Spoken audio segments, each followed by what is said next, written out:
TitleMatchNetwork.com. How surprised were you when WWE reached out to you about coming in as a TV performer on their show? I was shocked.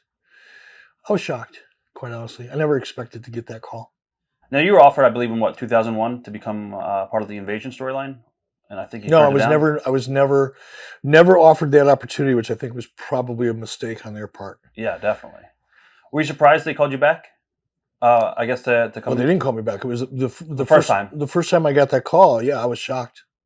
What did they explain to you? What was laid out on the table? Nothing. It was Vince McMahon himself called me, and I knew instantly who it was. I clearly recognized his voice. And hey, Eric, how you doing, pal? Great, Vince. Have you talked to Vince over the years? Before then? Not before then, no.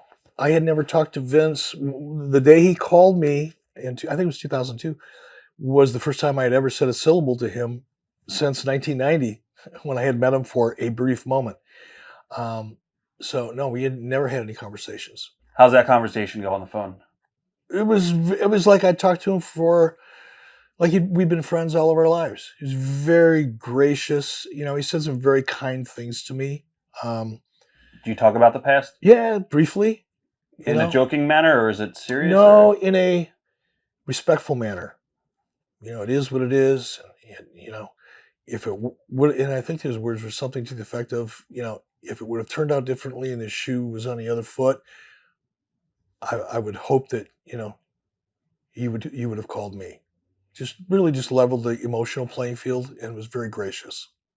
So do you get called to the office, or is it a deal? No, we did the deal over the phone? We did the deal over the phone. It took about 5 minutes for me to decide I wanted to do the deal.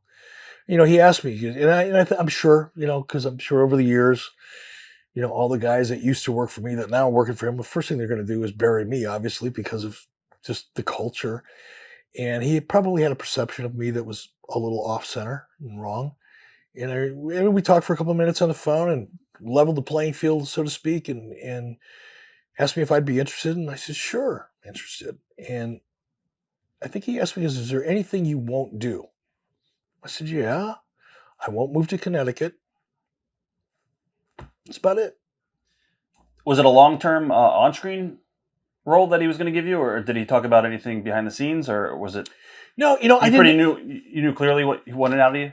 No, he did. I don't know if he did or not, and I didn't ask. This is the other thing that I still believe to this day. And I brought my son up this way when he decided he was going to break into business. Is when you sign on as a talent, your job is to do what you're asked to do to the best of your ability. That doesn't mean you can't question it. It doesn't mean you can't try to make it better, but it's not to approve it or disapprove it. That's always the way I've looked at the business. And it's part of what I learned from Vern. You're not here to write, you're here to perform. Is it ironic that you were brought in as a surprise the way you brought Lex Luger in for the debut of Nitro? I didn't think of it as ironic at the time. I guess one could, but surprise is an element, and it's Vince has always done a lot of surprises. It's not like I invented that. No, I wasn't surprised the way they did it.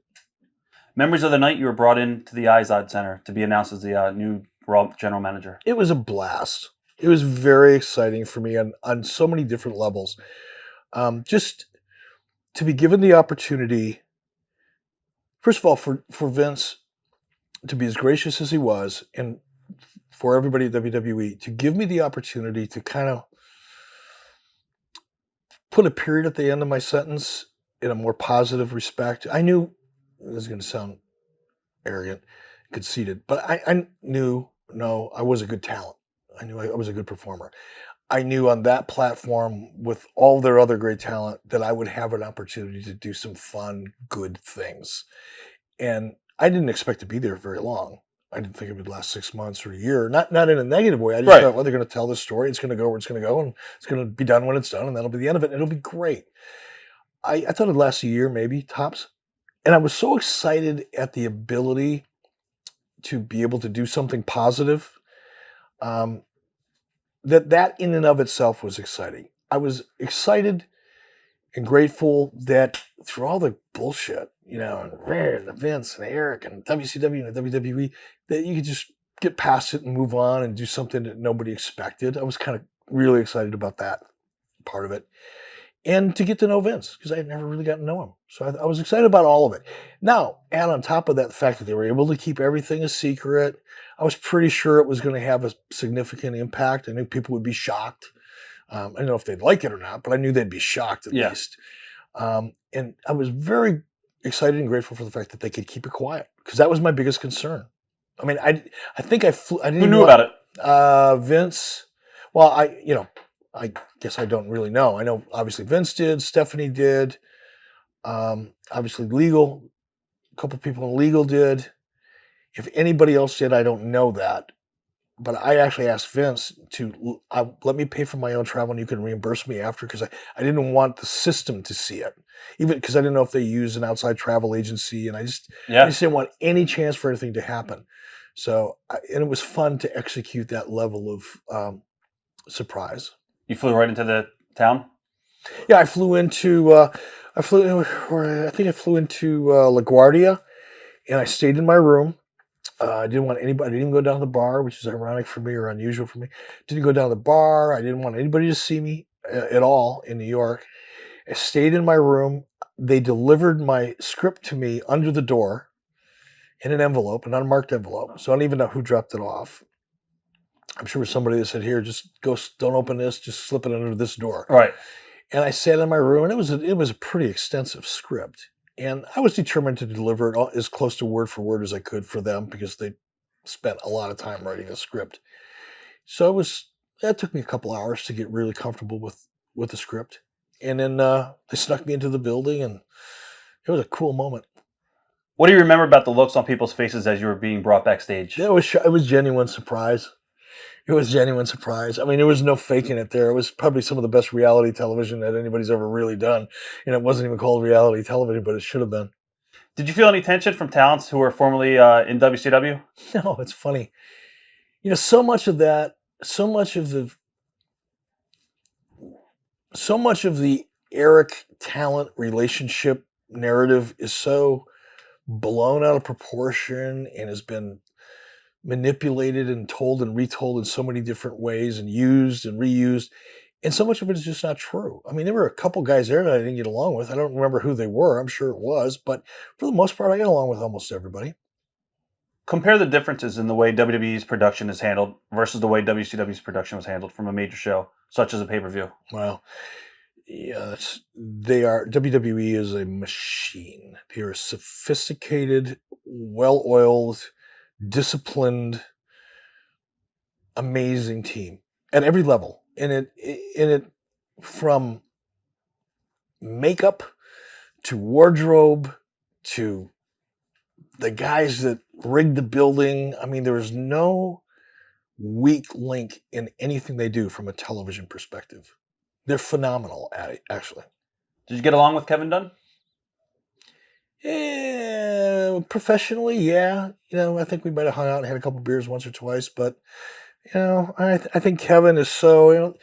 The one thing Vince that I admire Vince for is the loyalty and the discipline that he inspires in others, and I think some of the trauma that some of the people went through because of some of the things that I did during that period of time, there's still some scar tissue there. So I don't think Kevin Dunn and I would ever. First of all, I don't know. Maybe Kevin's not the guy that has a lot of friends anyway. I don't know. No Christmas cards this year? No, I never got a Christmas card from any of them, but that's okay. I don't send any either.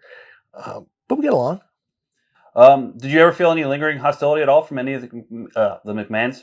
Not from the McMahons. Just They were no, and not from anybody. To be honest with you, I felt I was made to feel like a part of that family at that time. Vince couldn't have been more gracious. Stephanie was